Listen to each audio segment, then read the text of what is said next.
নির্বাচন নিয়ে একটা ধোঁয়াশা আছে যে কেন অন্তর্বর্তী সরকার নির্বাচনের রোডম্যাপ ঘোষণা করছে না। সম্ভবত তার একটি অবসান হতে যাচ্ছে। খবরে বলা হচ্ছে সংস্কার ও নির্বাচনের প্রক্রিয়া নিয়ে চলতি মাসেই ঘোষণার ইঙ্গিত ডক্টর ইউনূসের। সেই ঘোষণাটা কি, তার একটি রিপোর্ট ইউএনবি পরিবেশন করেছে। জাতীয় নির্বাচনের আগে প্রয়োজনীয় সংস্কারের গুরুত্ব পুনর্ব্যক্ত করে প্রধান উপদেষ্টা ডক্টর মোহাম্মদ ইউনূস ডিসেম্বর মাসের শেষের দিকে সংস্কার ও নির্বাচন প্রক্রিয়া সম্পর্কে একটি ঘোষণার ইঙ্গিত দিয়েছেন। ঘোষণায় এটি কিভাবে এগিয়ে নেওয়া হবে এবং নতুন বাংলাদেশ রূপকল্পের সঙ্গে সামঞ্জস্য রেখে প্রত্যাশা পূরণ করবে তার একটা রূপরেখা দেওয়া হবে বলে উল্লেখ করেছেন তিনি।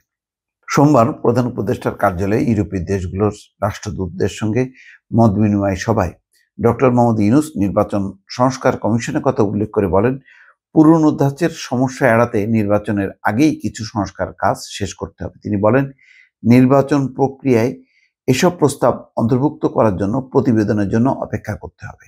সরকার যদি এখন নির্বাচন করে তাহলে তা হবে সেকেলে এবং পুরনো ধাঁচের সব সমস্যা ফিরে আসবে। গুরুত্বপূর্ণ কথা বলেছেন ডক্টর ইউনূস। বলেন, নতুন বাংলাদেশ গড়তে অন্তর্বর্তীকালীন সরকারের অঙ্গীকারের কথা তুলে ধরেন তিনি। বলেন, রাজনৈতিক দলগুলো নির্বাচন অনুষ্ঠানের ব্যাপারে খুবই আগ্রহী, আমরাও নির্বাচন অনুষ্ঠানের ব্যাপারে আগ্রহী। কূটনীতিকদের উদ্দেশ্যে ডক্টর ইউনূস বলেন, সরকারের দুটি দায়িত্ব সম্পর্কে তিনি জনগণকে বোঝানোর চেষ্টা করছেন: নির্বাচন অনুষ্ঠান এবং বিভিন্ন ক্ষেত্রে সংস্কার করা। প্রধান উপদেষ্টা বলেন, 15টি ভিন্ন ভিন্ন কমিশন রয়েছে। সরকার এই মাসের শেষ থেকে জানুয়ারি মাঝামাঝি পর্যন্ত এই কমিশনগুলোর কাছ থেকে প্রতিবেদন আশা করছে, অর্থাৎ আগামী বছর জানুয়ারির মাঝামাঝি এই প্রতিবেদনগুলো আসবে তার কাছে। নির্বাচন প্রক্রিয়ার সংস্কার করা হলে তারা নির্বাচনের জন্য প্রস্তুত হবেন উল্লেখ করে ডক্টর ইউনূস বলেন, আমরা সেদিকেই যাচ্ছি, যেদিকে দুটি প্রক্রিয়া আমাদের একই লক্ষ্যের দিকে অগ্রসর হচ্ছে। মত বিনিময় সভার শুরুতে ডক্টর ইউনূস বলেন, এটি বাংলাদেশের জন্য অত্যন্ত উত্তেজনাপূর্ণ মুহূর্ত, কারণ এটি বিজয়ের মাস। তিনি বলেন, আপনাদের সবাইকে একসঙ্গে পাওয়ার জন্য এটি একটি বিশেষ উপলক্ষ।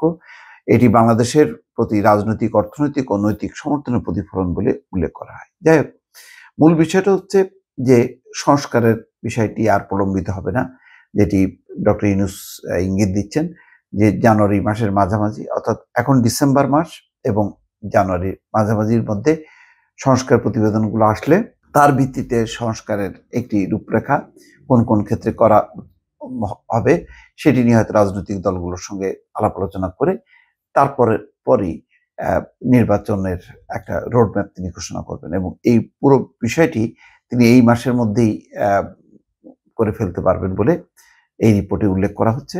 যে তখন তিনি বুঝতে পারবেন যে সংস্কারের কাজগুলো কোন পর্যায়ে আছে এবং এর ভিত্তিতে নির্বাচনটা কবে হবে সেটি মোটামুটি এই মাসের মধ্যেই হবে বলে তিনি এই রিপোর্টে বলা হচ্ছে এবং ডক্টর ইউনূসও সেটা মনে করেন বলে বলা হচ্ছে।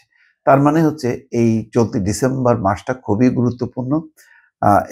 আরেকটি নতুন রাজনৈতিক প্রেক্ষাপট সামনে উন্মোচিত হবে, সেটাই হয়তো প্রত্যাশা সবার। দর্শক ভালো থাকবেন, আল্লাহ হাফেজ।